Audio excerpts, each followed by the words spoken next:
Everyone, तो आज हम स्टार्ट करने जा रहे हैं exercise 7.2 coordinate geometry class 10th question 6 onwards. इस वीडियो में हम क्वेश्चन नंबर 6 से क्वेश्चन नंबर 10 तक सॉल्व करेंगे और इससे पहले हम क्वेश्चन नंबर 1 to 5 सॉल्व कर चुके हैं। अगर आपने वो क्वेश्चंस नहीं देखे तो प्लीज़ उनको पहले देख लीजिए।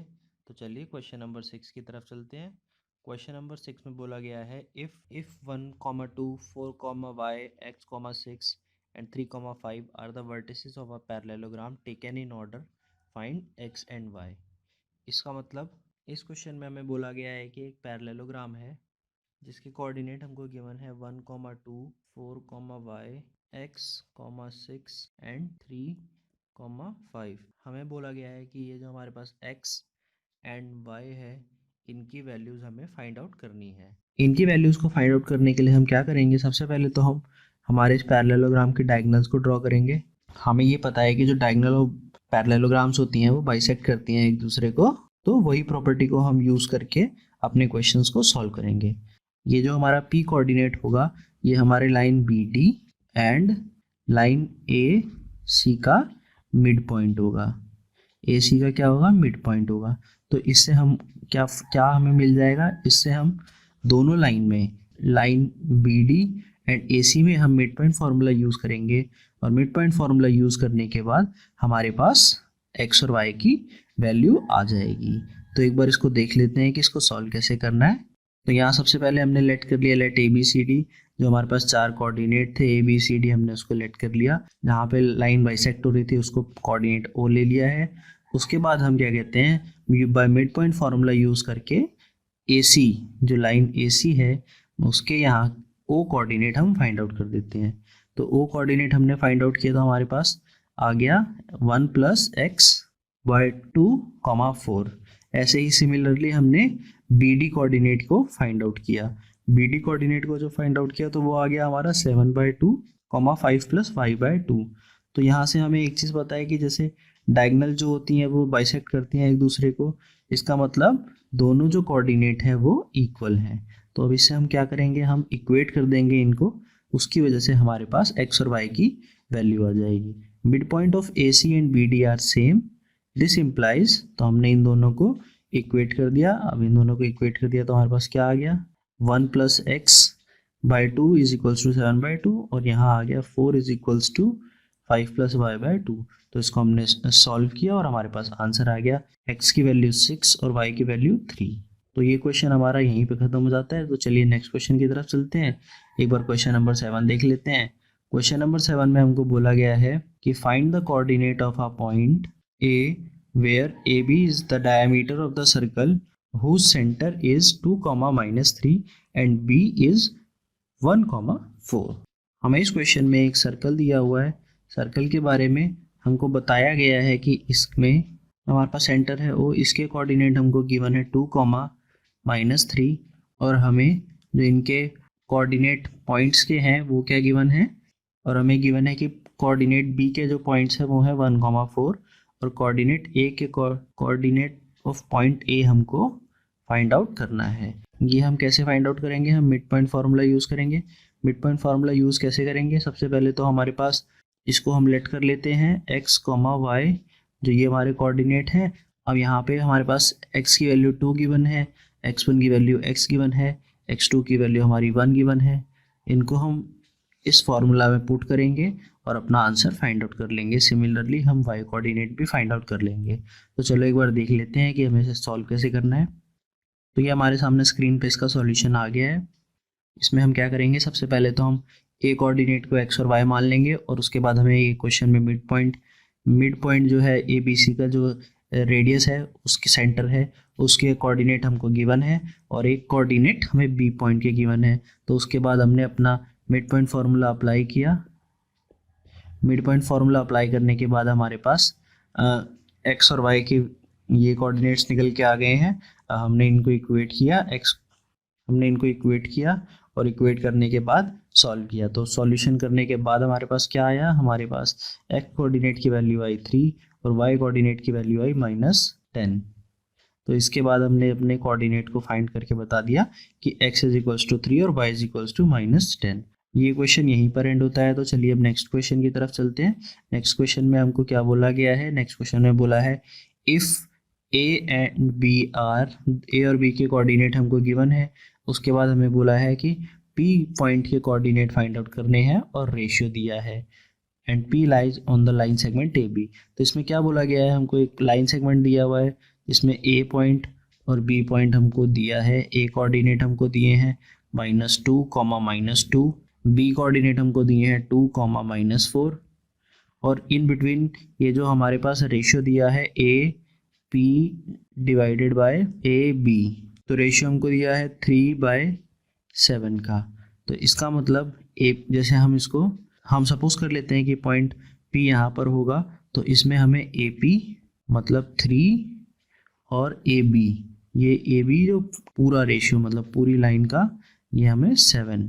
तो इससे हमें पता लगता है कि ए पी का जो रेशियो है वो है 3 और पी बी का रेशियो है वो है 4। तो इसमें रेशियो हो गया 3:4। रेशियो हमको गिवन है 3:4। हमको फाइंड आउट क्या करना है, हमें फाइंड आउट करने हैं पी पॉइंट के कोऑर्डिनेट फाइंड आउट करने हैं।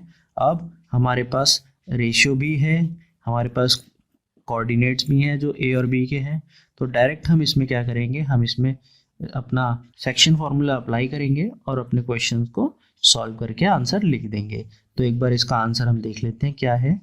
तो इसमें सबसे पहले हमने सबसे पहले जो हमें रेशियो गिवन था उसको हमने बता दिया कि जो ए पी और पी बी का रेशियो है वो है 3:4। उसके बाद यहाँ पे हमारे 3 और 4 आ गया। बाकी हमारे पास ए और बी के कोऑर्डिनेट गिवन ही थे। हमने अपना सेक्शन फार्मूला अप्लाई किया। सेक्शन फार्मूला अप्लाई करने के बाद इसको जब सॉल्व किया तो हमारे पास आंसर आ गया। तो ये हमारा सॉल्यूशन है, एक बार इसको आप लिख लेंगे। अब हम नेक्स्ट क्वेश्चन की तरफ मूव कर जाते हैं। नेक्स्ट क्वेश्चन में हमको बोला गया है find the coordinate of the point in which the line segment joining A coordinate and B coordinate in 4 equal parts. इसमें करेंगे कैसे, इसमें क्या कहते हैं, सबसे पहले तो हमें बोला गया है एक लाइन दे रखी है, ये 4 इक्वल पार्ट्स में डिवाइडेड है। सबसे पहले तो हमको ये 4 इक्वल पार्ट्स में डिवाइडेड है और इसमें कोऑर्डिनेट ए और बी की वैल्यू हमको गिवन है। हमें बोला गया है कि जो बाकी के रिमेनिंग कोऑर्डिनेट हैं हमारे, जिनको हम एक्स वाई और जेड लेट कर लेते हैं, इनकी वैल्यूज फाइंड आउट करनी है। तो इनकी वैल्यू फाइंड आउट करने के लिए हमारे पास 2 ऑप्शंस हैं। पहला ऑप्शन हमारे पास ये है कि हम इसमें लगाएंगे अपना सेक्शन फार्मूला कैसे लगाएंगे, अगर हमें एक्स कोऑर्डिनेट निकालना है तो हम इतने पार्ट को हम रेशियो 1 होगा और ये जो इतने पार्ट का जो रेशियो होगा वो होगा 3। तो इसका मतलब हमें अगर कोऑर्डिनेट ऑफ एक्स निकालना है तो हम यहाँ पर 1:3 का रेशियो लेंगे और हमारे पास ये पॉइंट्स हैं। इसकी वजह से हमारे जो एक्स कोऑर्डिनेट है वो निकल जाएगा। सिमिलरली अगर हमें वाई कोऑर्डिनेट निकालना है तो हम यहाँ से इसका रेशियो हो जाएगा 2:2 और 2:2 या इसको हम 1:1 भी कह सकते हैं क्योंकि रेशियो सेम है। और अगर हमें z कोऑर्डिनेट निकालना है तो हम इसको यहाँ से 3:1 का रेशियो हम ले लेंगे और अपने z कोऑर्डिनेट को फाइंड आउट कर देंगे। तो एक तरीका तो ये है जो सेक्शन फार्मूला वाला है और एक तरीका ये है कि मिड पॉइंट वाला। हम अपने इस क्वेश्चन को कैसे सॉल्व करेंगे, सबसे पहले तो हम क्या करेंगे, सबसे पहले हम निकालेंगे y कोऑर्डिनेट कैसे निकलेगा। यहाँ पे हमारा जो रेशियो है 2:2, मतलब जो रेशियो हमारा इक्वल है, जो कि इसको हम 1:1 भी मान सकते हैं। जो दोनों हमारी जब रेशियो इक्वल है तो 1:1 होगा। तो हम मिड पॉइंट फार्मूला यूज़ करके अपना y कोऑर्डिनेट निकाल देंगे और जब y कोऑर्डिनेट निकल जाएगा तो हम यहाँ पर मिड पॉइंट फार्मूला लगा के x कोऑर्डिनेट निकाल देंगे और यहाँ पर मिड पॉइंट फार्मूला लगा के z कोऑर्डिनेट निकाल देंगे। तो दोनों मेथड एप्लीकेबल हैं, जो मेथड आपको इजी लगता है आप उससे सॉल्व कर देंगे। तो चलिए एक बार इसका सॉल्यूशन देख लेते हैं।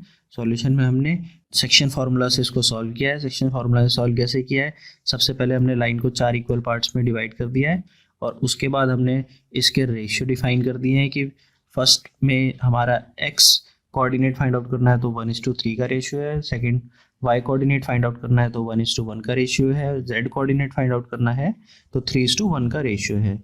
उसके बाद हमने अपने सेक्शन फार्मूला को अप्लाई किया। सेक्शन फार्मूला अप्लाई करके हमने तीनों के कोऑर्डिनेट को फाइंड आउट कर दिया है। तो आप इसको एक बार नोट कर लेंगे तो हम नेक्स्ट क्वेश्चन की तरफ मूव कर जाते हैं। नेक्स्ट क्वेश्चन में हमको बोला गया है कि एक find the area of the rhombus if its vertices are taken in order. हमें एक रोम्बस की वर्टिसेस गिवन है और हमें बोला है उसका एरिया फाइंड आउट करना है। तो रोम्बस का एरिया तो हम इसमें करेंगे क्या, सबसे पहले तो हमें टेकन इन ऑर्डर का मतलब एक प्रॉपर मैनर में दिया है, कोई फिक्स्ड मैनर में दिया है, कोई वो रैंडम ऑर्डर नहीं है। सबसे पहले तो हम क्या करेंगे, इसके सारे कोऑर्डिनेट्स को लिख देंगे और हमें इस क्वेश्चन में हमको एक रोम्बस दिया गया है और उस रोम्बस के वर्टिसेस के कोऑर्डिनेट हमको गिवन है और हमसे बोला गया है कि इसका एरिया निकालना है।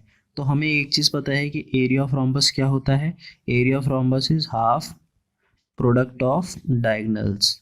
मतलब जो हमारी डायगोनल्स होती हैं रोम्बस की, इनका प्रोडक्ट। तो हम डायगोनल्स का प्रोडक्ट निकालने के लिए हम क्या यूज़ करेंगे, इस क्वेश्चन में हम डिस्टेंस फार्मूला यूज़ करेंगे। सबसे पहले हम डिस्टेंस फार्मूला लगाएंगे ए सी डायगोनल में और उसके बाद हम डिस्टेंस फार्मूला लगाएंगे अपना बी डी डायगोनल में। तो जो हमारी डिस्टेंस लेंथ आ जाएंगी उस लेंथ को हम अपने इस फार्मूला में पुट कर देंगे और आंसर निकाल देंगे। तो चलिए एक बार देख लेते हैं इसको सॉल्व कैसे करना है। सबसे पहले तो हमने coordinate A B C D let कर लिए।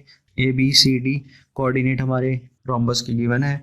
उसके बाद हमने डायगोनल ए सी निकाला। सबसे पहले डायगोनल ए सी निकालने के लिए हमने डिस्टेंस फार्मूला यूज़ किया और डायगोनल बी सी निकालने के लिए हमने डिस्टेंस फार्मूला यूज़ किया। तो डायगोनल ए सी आया 4√2 और डायगोनल बी डी आया 6√2। उसके बाद जैसे कि फार्मूला होता है कि एरिया ऑफ रोम्बस हमारा हाफ प्रोडक्ट ऑफ डायगोनल। तो हमारे पास डायगोनल के वैल्यूज पहले ही आ गए थे, उसको हमने यहाँ पे पुट किया और पुट करने के बाद हमारे पास आंसर आ गया 24 स्क्वायर यूनिट। तो इसके साथ ही हमारा ये क्वेश्चन कंप्लीट हो गया है। आई होप आपको ये सारे क्वेश्चन समझ आए होंगे। Thank you for watching, have a good day.